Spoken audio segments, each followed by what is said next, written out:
Students, आज हम लोग पढ़ेंगे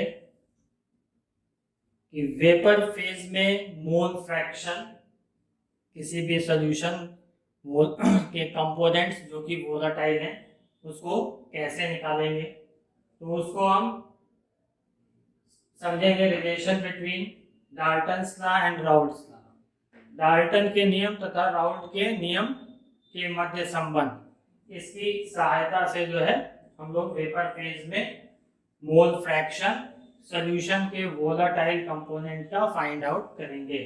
विलयन के वाष्पशील घटकों का वाष्प प्रावस्था में मोल प्रभाज ज्ञात करना जानेंगे।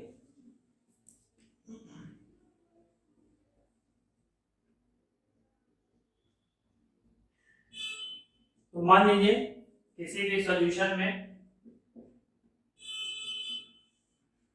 दो कंपोनेंट हैं ए और बी। विलयन में दो अवयव हैं ए और बी। इनके वेपर फेज में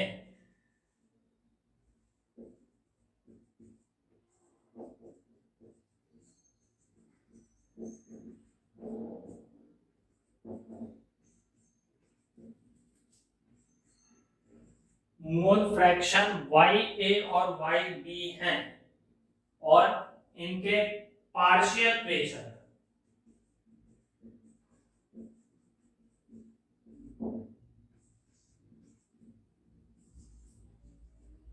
और इनके आंशिक दाब Pa और Pb हैं और टोटल प्रेशर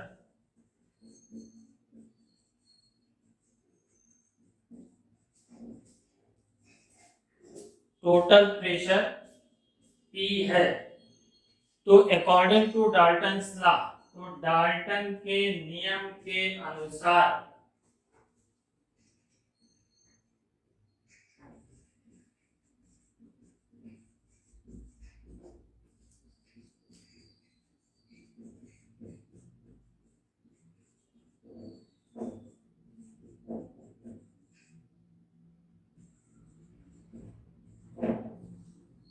डाल्टन के नियम के अनुसार किसी भी कंपोनेंट का पार्शियल प्रेशर उस कंपोनेंट के मोल फ्रैक्शन और टोटल प्रेशर के मल्टीप्लिकेशन के बराबर होता है। उस अवयव का आंशिक दाब उस अवयव के मोल प्रभाज और कुल दाब के गुणनफल के बराबर होता है।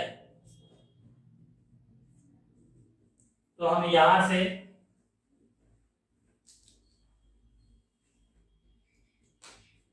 डाल्टन के लॉ के हिसाब से लिख सकते हैं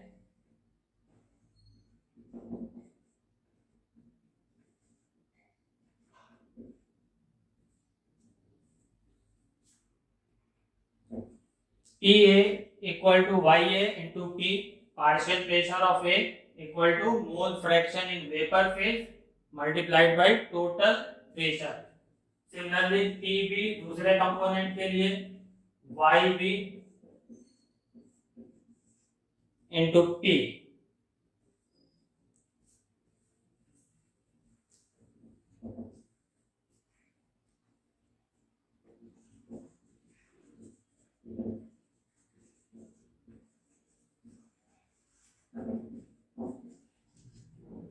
According to Raoult's law, Raoult के नियमानुसार पार्शियल प्रेशर ऑफ कंपोनेंट उस डायरेक्टली प्रोपोर्शनल होता है उसके मोल फ्रैक्शन के। उस राउल्ट के नियम से हम इसको लिख सकते हैं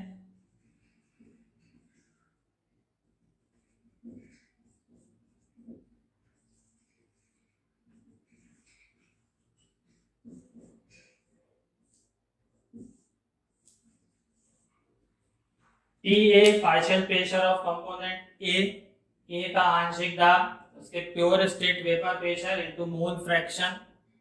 इसी तरह से PB partial pressure of B का आंशिक दाब उसके प्योर स्टेट शुद्ध प्रावस्था में वाष्प दाब और मूल प्रभाज मोल फ्रैक्शन का गुणनफल। अब यहाँ पे हम इक्वेशन 1 और 3 को कंपेयर करें, इक्वेशन 1 और 3 इसकी अगर तुलना की जाए, लेफ्ट हैंड साइड इक्वल है तो राइट हैंड साइड भी आपका इक्वल होगा। तो यहां से हम लिख सकते हैं y a into p equal to x a p a 0। तो यहां से y a आ जाएगा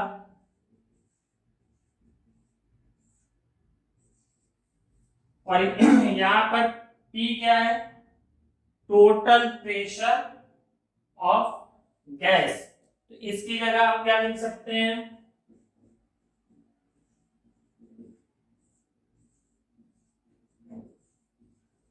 टोटल प्रेशर क्या होगा, दोनों कंपोनेंट के पार्शियल प्रेशर का सम। इसी को लिखा जा सकता है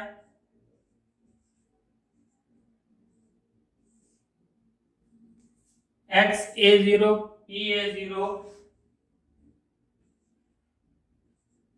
p a0 x a plus p b0 x b।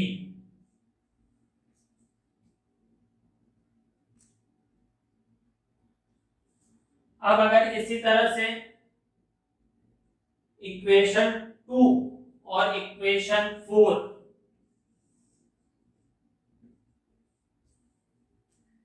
समीकरण 2 और समीकरण 4 इनका कंपैरिजन करें, इसकी तुलना करें, तो हम इसको क्या लिख सकते हैं, लेफ्ट हैंड साइड इक्वल है तो राइट हैंड साइड इक्वल होगा।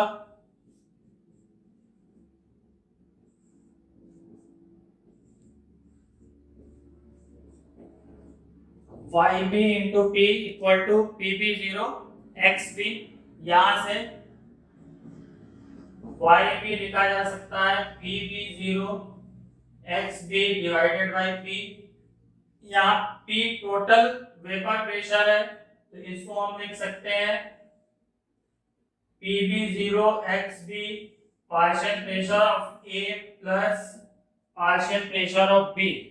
और partial pressure according to Raoult's law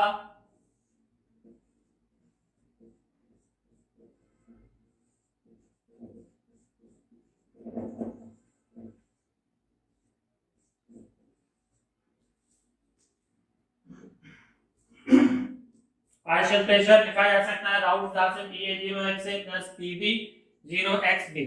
इस तरह से हम वेपर फेज में किसी भी सॉल्यूशन के जो वेपर फेज में मॉलिक्यूल है उनका मोल फ्रैक्शन Ya और Yb कैलकुलेट कर सकते हैं।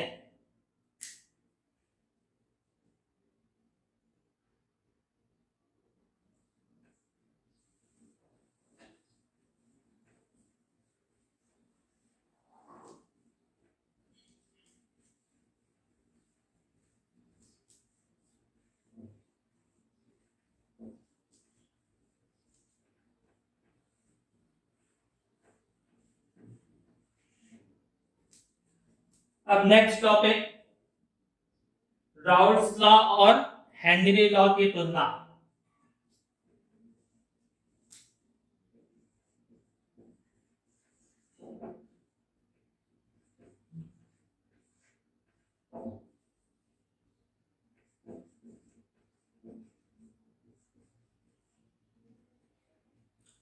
Raoult's law versus Henry law.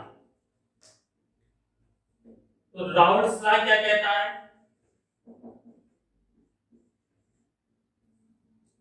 Raoult's law ये कहता है कि vapour pressure of A volatile component of a solution is directly proportional to the mole fraction of that component।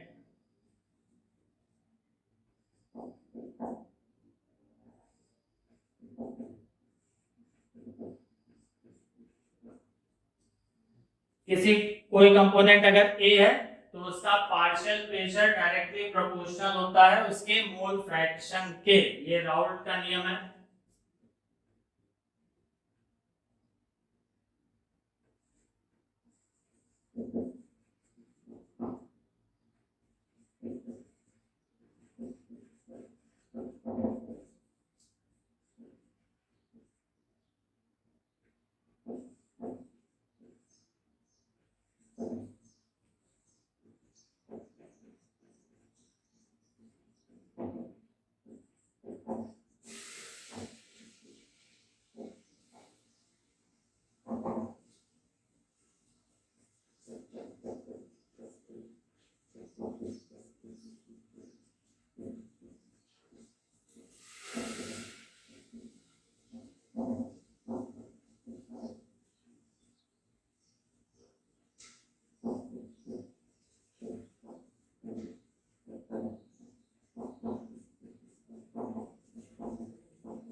यानी वाष्पशील घटक का वाष्प दाब उस घटक के मोल प्रवाह के समानुपाती होता है।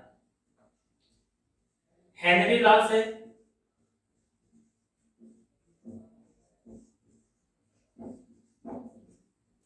हेनरी का नियम ये क्या कहता है कि if a gas is dissolved in liquid then partial pressure of the volatile component, that is gas, is directly proportional to the mole fraction of the gas in the solution.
यानी किसी भी volatile component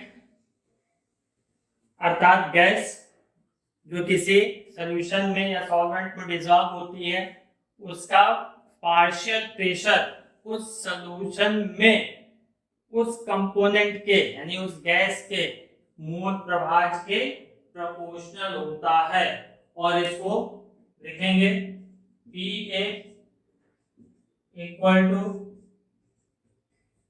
KH into XA। यहां से देखिए Raoult's law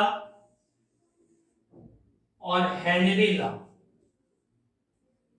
दोनों में similarity है, दोनों में समानताएं हैं और दोनों में डिफरेंस भी है और इसका एक स्पेशल कंडीशन भी हो सकता है। तो दोनों में सिमिलरिटी क्या है, दोनों में समानताएं क्या है?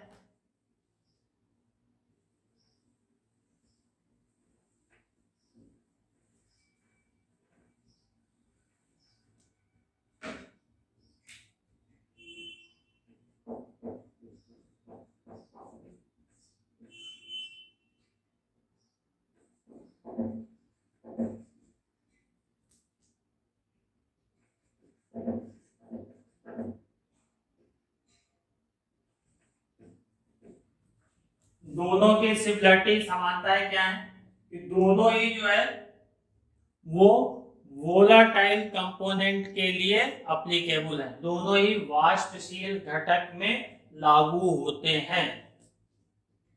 पहले सिमिलरिटी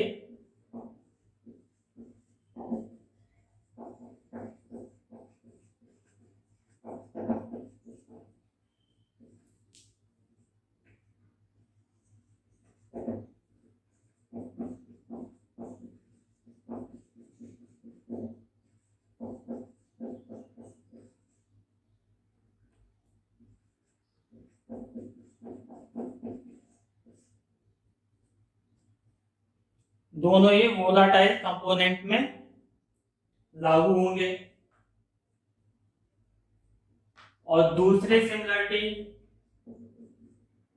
दोनों ही केस में जो पार्शियल प्रेशर ऑफ गैस है वो डायरेक्टली प्रोपोर्शनल होता है मोल फ्रैक्शन के, यानी गैस का आंशिक दाब उसके मोल प्रभार के समानुपाती होता है। दोनों में यही समानता।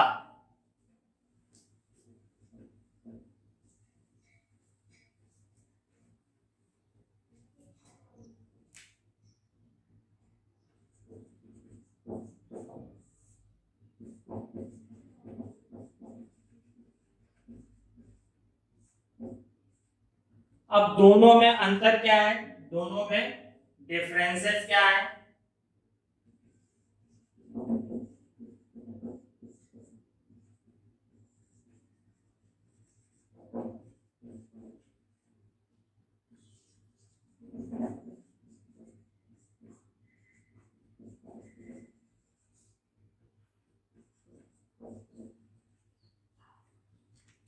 राउल्स लॉ, ये हेनरी लॉ।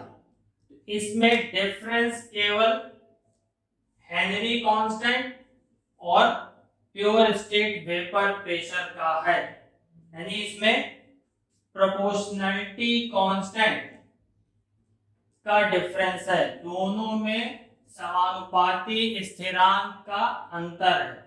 और अगर इस PA0 pure state vapour pressure किसी कंपोनेंट का शुद्ध अवस्था में जो है इसका वाष्प दाब अगर हेनरी स्थिरांक के बराबर हो जाए तो राउल्ट्स लॉ जो है एक स्पेशल कंडीशन में हेनरी लॉ की तरह बिहेव करेगा, यानी राउल्ट का नियम एक विशेष अवस्था में हेनरी नियम के समान कहा जा सकता है।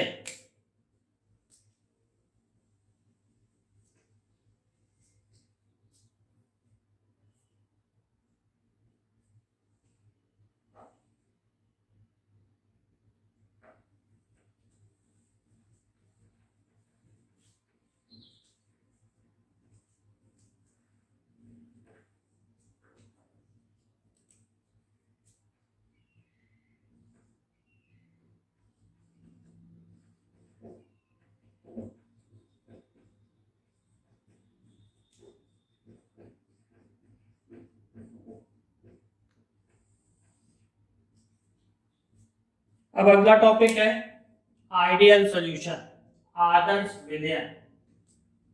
आदर्श विलयन किसको कहेंगे? ऐसे विलयन जो सभी ताप तथा सांद्रता पर राउल्ट के नियम का पालन करते हो, आदर्श विलयन कहलाते हैं।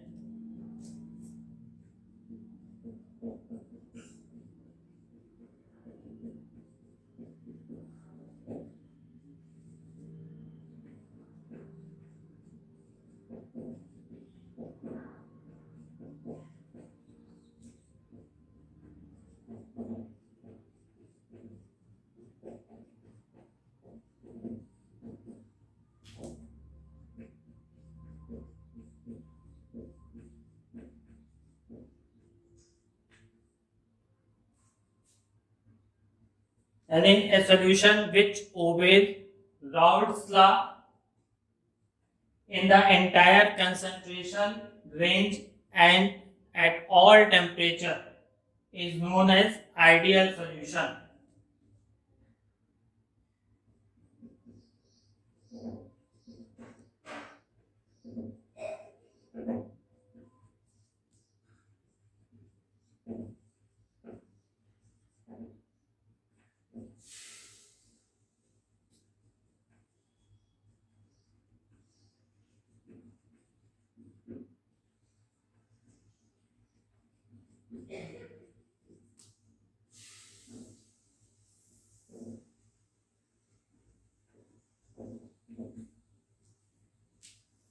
ऐसे सॉल्यूशन जो सभी टेम्परेचर और सभी कंसंट्रेशन पे राउल्ट्स लॉ का फॉलो करते हैं। तो मान लेते हैं किसी भी सॉल्यूशन में दो कंपोनेंट हैं,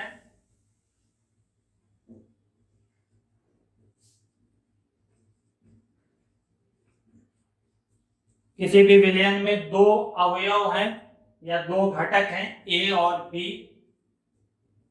और ये दोनों कंपोनेंट मिल करके आइडियल सॉल्यूशन फॉर्म करते हैं।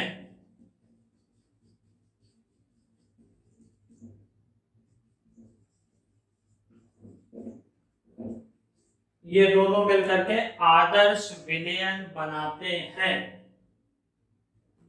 तो इन दोनों कंपोनेंट के आंशिक दाब को, पार्शियल प्रेशर को और टोटल वेपर प्रेशर को हम निम्न प्रकार से लिख सकते हैं।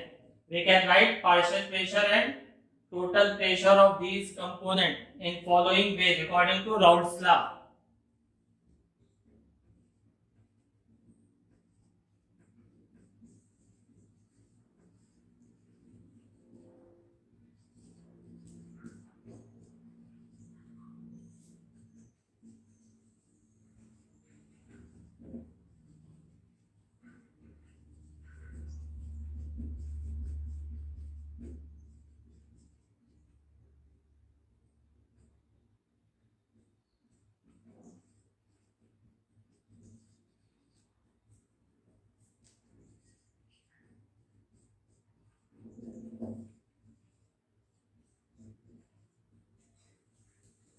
यहाँ पर XA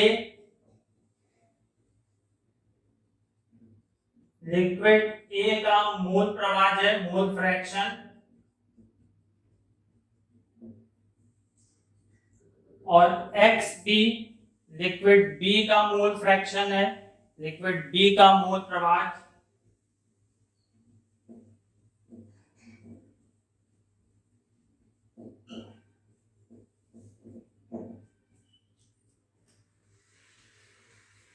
PA0 और PB0 ये प्योर स्टेट वेपर प्रेशर है कंपोनेंट A और B के।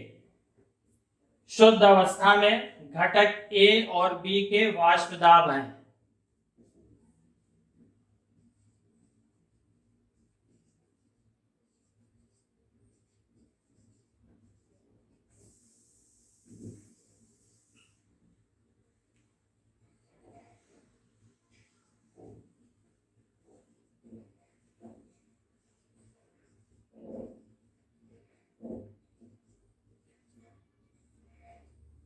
शुद्ध अवस्था में A का वाष्प दाब और ये शुद्ध अवस्था में B का वाष्प दाब।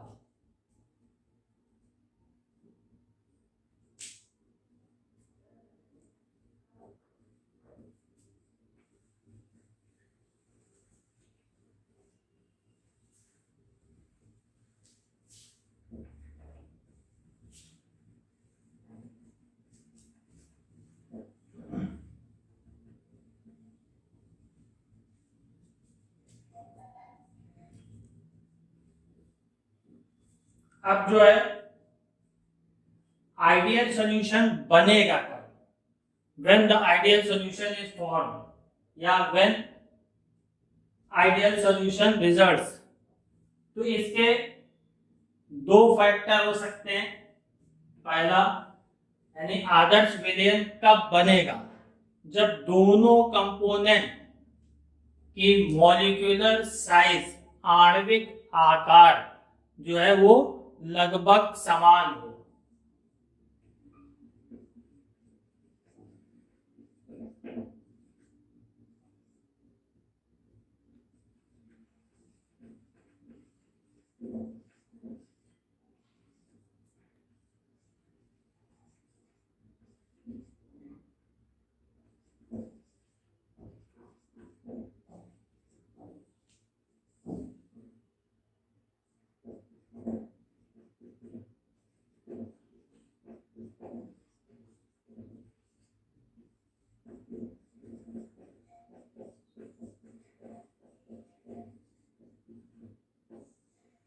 यानी जब दोनों कंपोनेंट, दोनों घटकों के आकार लगभग समान हो।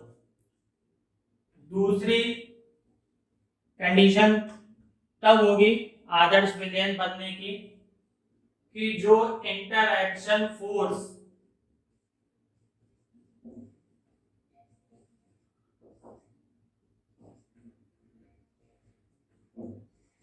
ए और ए के बीच लगे और इंटरएक्शन फोर्स बी और बी के बीच, यानी जो दोनों कंपोनेंट के बीच जो इंटरमोलिक्यूलर फोर्स लगता है, अंतरा अणुक बल लगता है, वो इक्वल होना चाहिए। यानी ये दोनों फोर्सेस जो है वो आइडेंटिकल होने चाहिए।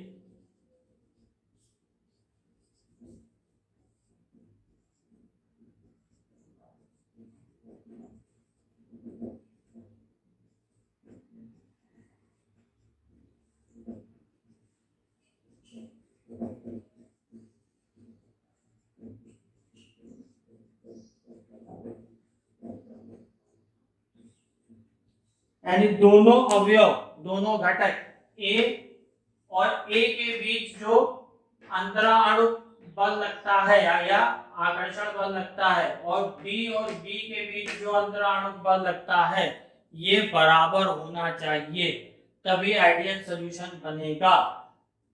तो इस तरह से वास्तव में देखा जाए तो एक्चुअल प्रैक्टिस में कोई भी सॉल्यूशन आइडियल सॉल्यूशन नहीं है, यानी किसी भी विलयन को हम आदर्श विलयन नहीं मान सकते।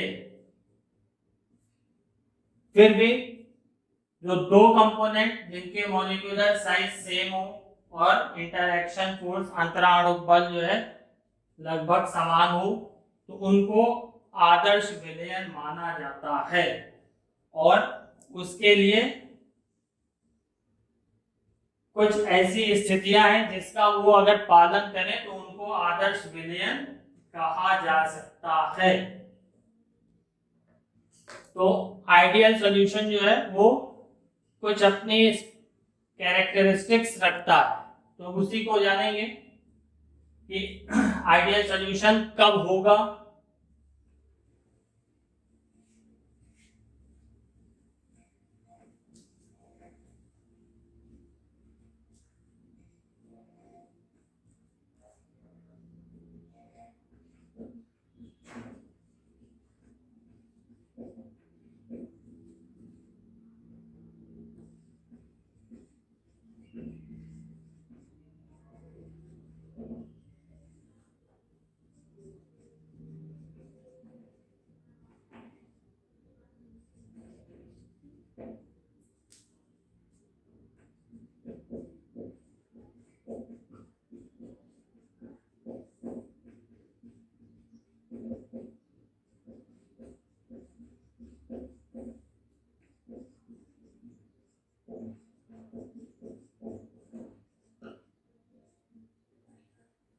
यानी आदर्श विलयन जो है वो निम्नलिखित गुणों को प्रदर्शित करते हैं। Ideal solution presents following characteristics. पहला तो आपको बता चुके,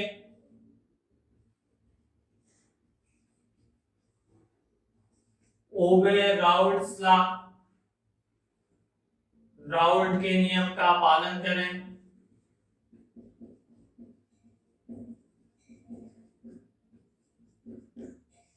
किस कंडीशन में? सभी सांद्रता और ताप पर, at all concentration and at all temperature.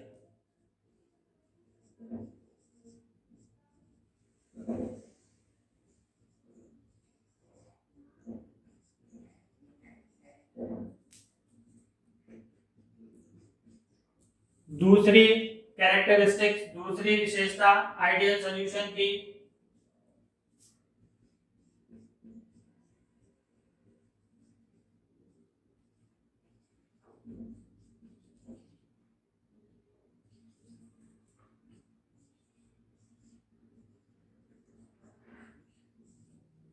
Volume change on mixing should be 0, यानी दोनों कंपोनेंट, दोनों घटकों को मिलाने पर उनके आयतन में परिवर्तन शून्य हो, उनके आयतन में परिवर्तन नहीं होना चाहिए। यानी अगर दो लिक्विड है, एक सॉल्यूट और एक सॉल्वेंट, तो दोनों का जितना वॉल्यूम होगा उतना ही सोल्यूशन का भी वॉल्यूम होना चाहिए। इंक्रीज या डिक्रीज नहीं करना चाहिए। अगर इंक्रीज या डिक्रीज करेगा तो वो आइडियल सोल्यूशन नहीं होगा।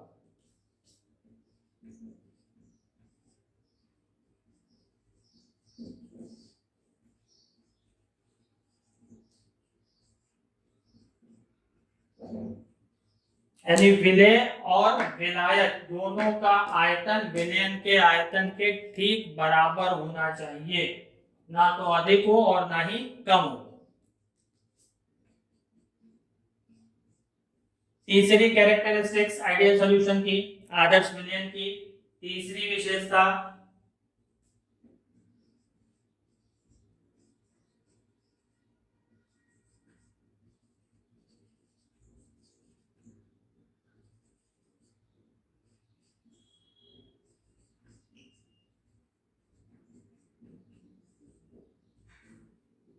यानी दोनों कंपोनेंट को जब मिक्स करेंगे तो हीट चेंज ऑन मिक्सिंग, यानी दोनों को मिलाने पर ऊष्मा का परिवर्तन शून्य होना चाहिए। इसका अर्थ क्या हुआ कि दोनों अवयवों, दोनों घटकों या दोनों कंपोनेंट को मिलाने पर ना तो हीट इवॉल्व हो और ना ही हीट एब्जॉर्ब हो, ना ही उसमें ऊष्मा उत्सर्जित हो और ना ही ऊष्मा जो है उसमें शोषित हो, तभी वो आइडियल सॉल्यूशन होगा।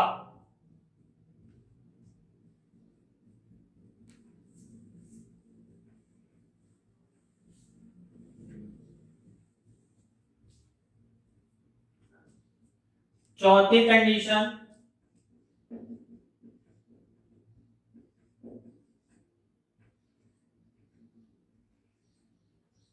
कि जो दोनों कंपोनेंट जिनको हम मिला रहे हैं, दोनों घटक ए और बी जिनको हम मिला रहे हैं, तो इन दोनों के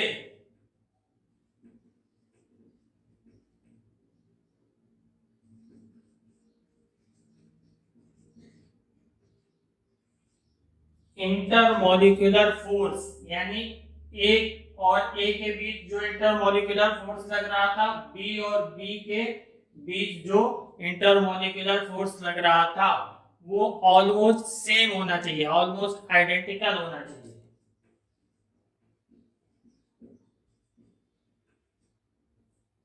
और इसके साथ साथ जब ये सॉल्यूशन बनाएंगे तो सॉल्यूशन बनने में ए और बी के बीच, यानी जब दोनों कंपोनेंट के को हम मिक्स कर देंगे तो जो यहाँ पे इंटरमॉलिक्यूलर फोर्स था जो इन दोनों में लगभग इक्वल था, वही इन दोनों के बीच होना चाहिए। यानी इसमें भी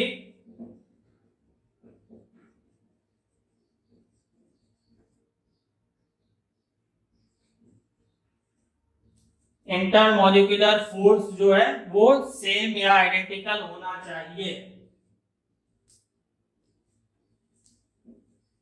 यानी इस कंपोनेंट ए और कंपोनेंट बी, घटक ए और उसके अणुओं के बीच, ए और ए के अणुओं के बीच जो अंतराणु बल था वो लगभग बराबर हो बी और बी के अणुओं के बीच लगने वाले अंतराणु बल के।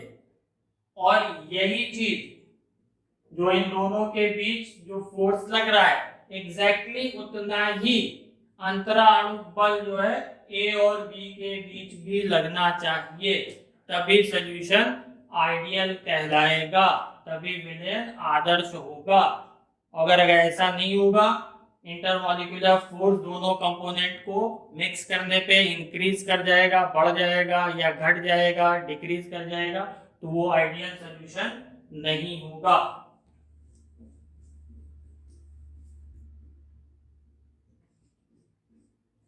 पांचवी कंडीशन कि सॉल्यूट और सॉल्वेंट को जब मिक्स करेंगे तो दोनों के बीच कोई केमिकल रिएक्शन नहीं होनी चाहिए। विलेय और विलायक को मिलाने पर दोनों के बीच कोई रासायनिक क्रिया नहीं होनी चाहिए।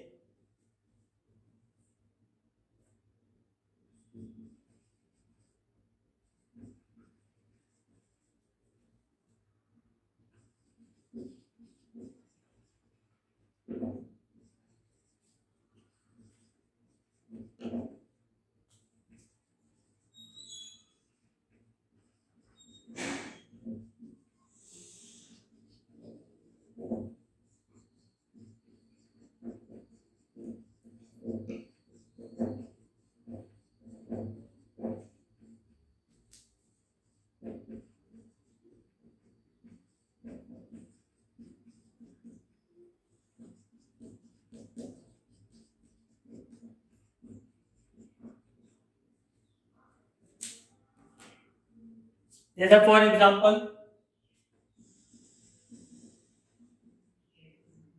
वाटर और अमोनिया को मिक्स करें तो ये आपस में रिएक्शन करके अमोनियम हाइड्रोक्साइड बनाएंगे।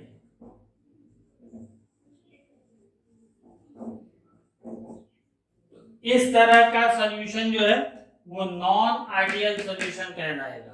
तो दोनों कंपोनेंट सॉल्यूट और सॉल्वेंट, विलेय और विलायक, इसके बीच कोई केमिकल रिएक्शन नहीं होनी चाहिए।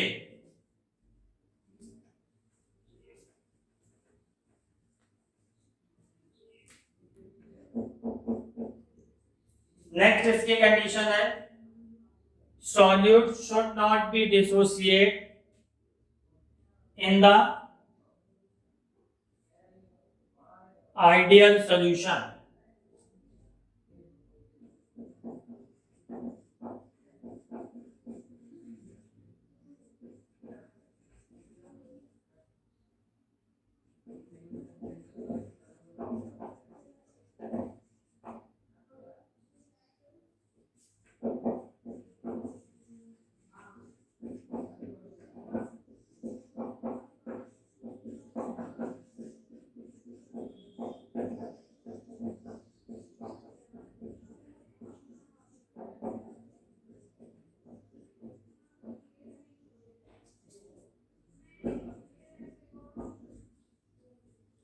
यानी आदर्श विलयन में जो सॉल्यूट है, विलेय है, उसका वियोजन नहीं होना चाहिए।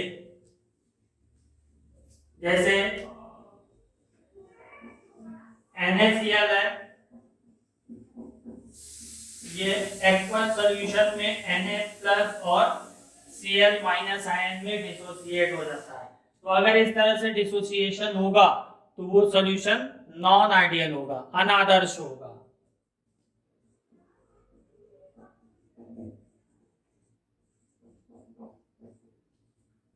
तो सॉल्यूट का सॉल्वेंट में डिसोसिएशन नहीं होना चाहिए।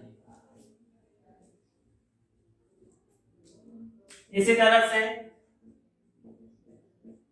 इसकी last condition solute molecule should not associate in ideal solution।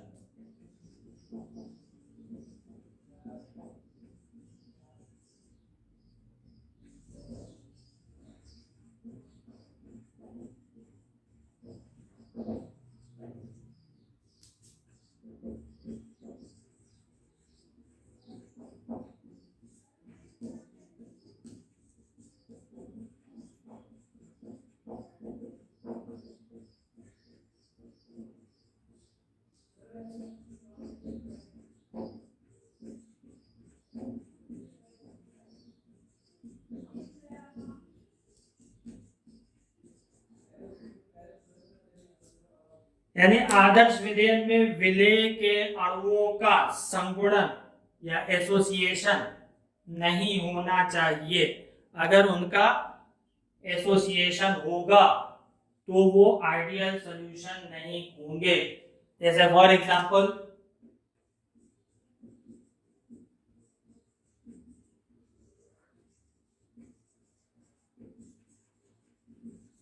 Benzoic acid, अगर इसको हम बेंजीन में डिसॉल्व करें तो बेंजीन में ये डाइमेराइज हो जाता है, ये द्विगुणित अवस्था में रहता है।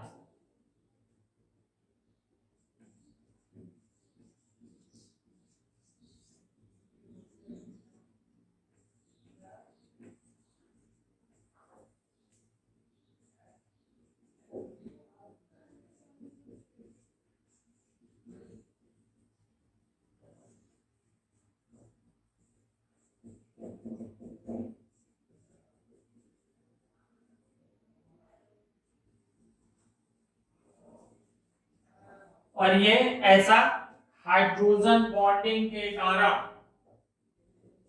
हाइड्रोजन बंध जो है बनने के कारण जो है ये एसोसिएट हो जाता है।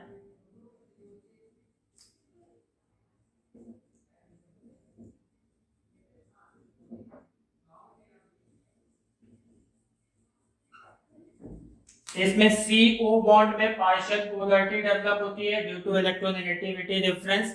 विद्युत ऋणात्मकता में अंतर के कारण जो है CO बंध में ध्रुवता उत्पन्न होती है। इसी तरह से OH बॉन्ड में भी ध्रुवता उत्पन्न होती है और इसके कारण जो है यहाँ पे अट्रैक्टिव फोर्स, आकर्षण बल जो है वर्क करता है और इनके अणु जो है वो एसोसिएट हो जाते हैं और इनके अणु संगुणित हो जाते हैं।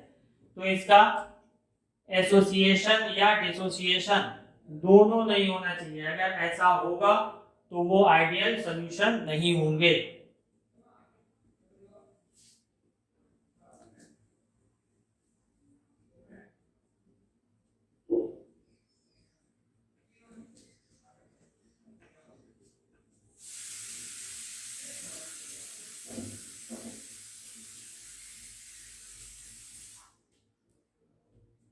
तो कोई परफेक्ट आइडियल सॉल्यूशन तो होता नहीं है, लेकिन जो बाइनरी मिक्सचर है, द्विअंगी मिश्रण है, उसके कुछ उदाहरण हैं जिनको लगभग आदर्श माना जाता है। तो आइडियल सॉल्यूशन के एग्जांपल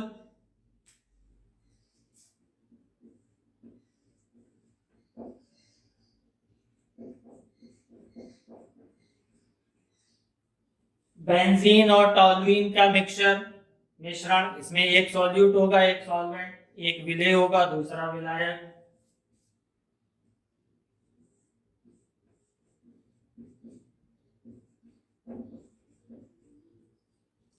दूसरा कार्बन टेट्राक्लोराइड और सिलिकॉन टेट्राक्लोराइड का मिक्सचर।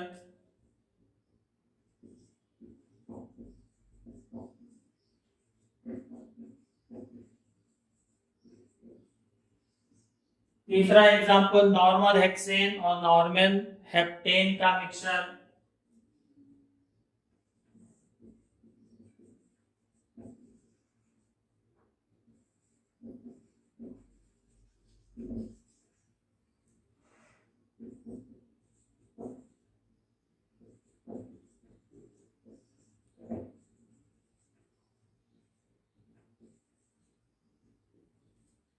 एथिलीन डाइब्रोमाइड और एथिलीन डाइक्लोराइड का मिक्सचर।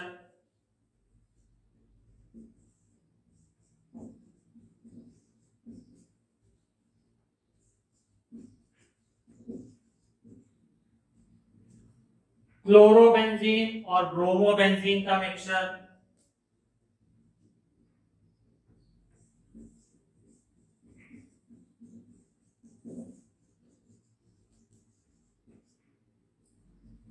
एथाइल क्लोराइड और एथाइल ब्रोमाइड का मिक्सचर।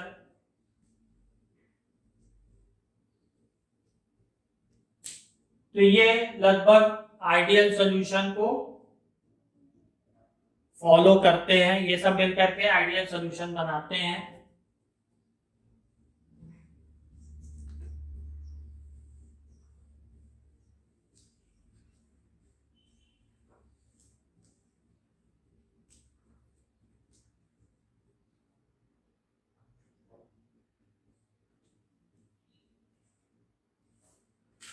और यहाँ पर एक चीज और ध्यान रखने वाली है कि जितने भी सॉल्यूशन है उनको जो है सक्सेसिवली डाइल्यूशन पर वो आइडियल बिहेवियर को शो करते हैं। यानी सभी विलयन जो होते हैं वो क्रमिक रूप से तनु करने पर आदर्श व्यवहार दर्शाते हैं। ये चीज ध्यान रखिएगा।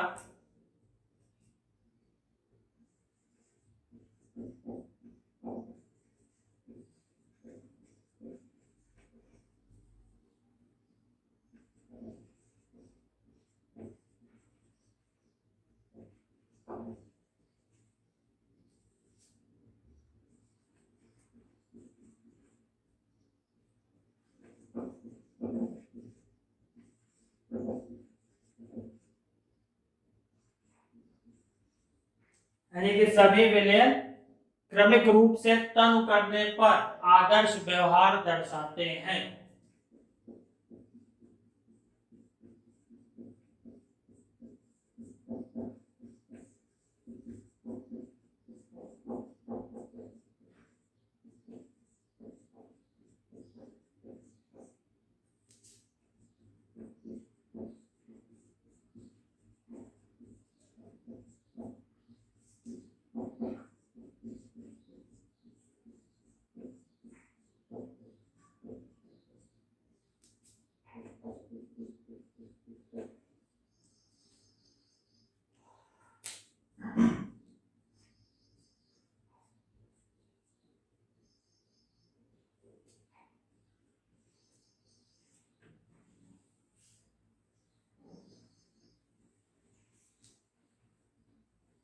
अब आइडियल सॉल्यूशन को ग्राफिकली कैसे शो करेंगे, ग्राफ से देखिए।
तो इसको ग्राफ में पार्शियल प्रेशर ए और बी का मोल फ्रैक्शन के रिस्पेक्ट में, मोल फ्रैक्शन के सापेक्ष जो है इसके चेंज को, इसके परिवर्तन को प्रदर्शित किया गया है। पी ए के आंशिक दाब, ए के पार्शियल प्रेशर को ए के मोल फ्रैक्शन के रिस्पेक्ट में, और पी बी के पार्शियल प्रेशर को बी के मोल फ्रैक्शन के रिस्पेक्ट में जो है चेंज जो है यहाँ पे शो किया गया है। दोनों में जो है ये स्ट्रेट लाइन जो है ऑब्जर्व होती है, यानी दोनों में जो है सरल रेखा प्राप्त होती है। और जब ये रेखाएं ऑर्डिनेट निर्देशांकों को स्पर्श करती हैं, यानी इस पॉइंट पर और इस पॉइंट पे, तो ये जो है प्योर स्टेट वेपर प्रेशर, शुद्ध अवस्था में वाष्प दाब को प्रदर्शित करते हैं। क्यों? क्योंकि यहाँ पर एक कंपोनेंट का मोल फ्रैक्शन 1 हो जाता है, दूसरे का 0 है, यानी केवल कंपोनेंट ए यहाँ पे प्रेजेंट है, तो ये प्योर स्टेट वेपर प्रेशर को रिप्रेजेंट करेगा। यहाँ पे केवल कंपोनेंट बी प्रेजेंट है, तो ये बी के प्योर स्टेट वेपर प्रेशर। जब यहाँ पे केवल अवयव बी उपस्थित है, तो ये बी के शुद्ध अवस्था में वाष्प दाब को प्रदर्शित करेगा। अब इसमें जैसे ही ये दोनों प्योर स्टेट में है, अगर ए और बी को मिक्स किया जाता है, तो इसको मिक्स करते हैं तो ए और बी के जो वेपर प्रेशर है वो डिक्रीज करते हैं, ए और बी का वाष्प दाब घटना शुरू हो जाता है। ए के वाष्प दाब को इस फर्स्ट लाइन के सापेक्ष दिखाया गया है। ए के वाष्प दाब में कमी जो है ये फर्स्ट लाइन के रिस्पेक्ट में शो कर रहे हैं। बी के जो वेपर प्रेशर में जो डिक्रीज होगा वो इस सेकंड लाइन से शो किया जा रहा है। और जो ये लाइन इन दोनों ऑर्डिनरी पॉइंट को, इन दोनों निर्देशांक बिंदुओं को जो मिलाती है, ये भी स्ट्रेट लाइन होगी। और ये टोटल वेपर प्रेशर, कुल वाष्प दाब को प्रदर्शित करेगी। कब? जब ए और बी एक डेफिनेट कंपोजिशन में, ए और बी एक निश्चित संगठन में उपस्थित हो। तो किसी भी कंपोजिशन पर, किसी भी संगठन पर हम ए और बी के पार्शियल प्रेशर और टोटल प्रेशर सॉल्यूशन का हम इस ग्राफ की हेल्प से कैलकुलेट कर सकते हैं। यानी यहां पर ये पार्शियल प्रेशर ऑफ ए को रिप्रेजेंट करेगा, ये लाइन पार्शियल प्रेशर बी को, ए के आंशिक दाब को ये लाइन प्रदर्शित करेगी, ये लाइन बी के आंशिक दाब को, और ये पी ए और पी बी जीरो निर्देशांकों को जो है जो मिलाने वाली लाइन है। यानी जो लाइन जो है ऑर्डिनेट को जोड़ रही है वो कुल वेपर, टोटल वेपर प्रेशर को रिप्रेजेंट करेगी, जो किसी भी मोल फ्रैक्शन के कंपोजिशन में, मोल प्रवाह के किसी भी संगठन पे हम इसको निकाल सकते हैं। तो ये कैसे आया?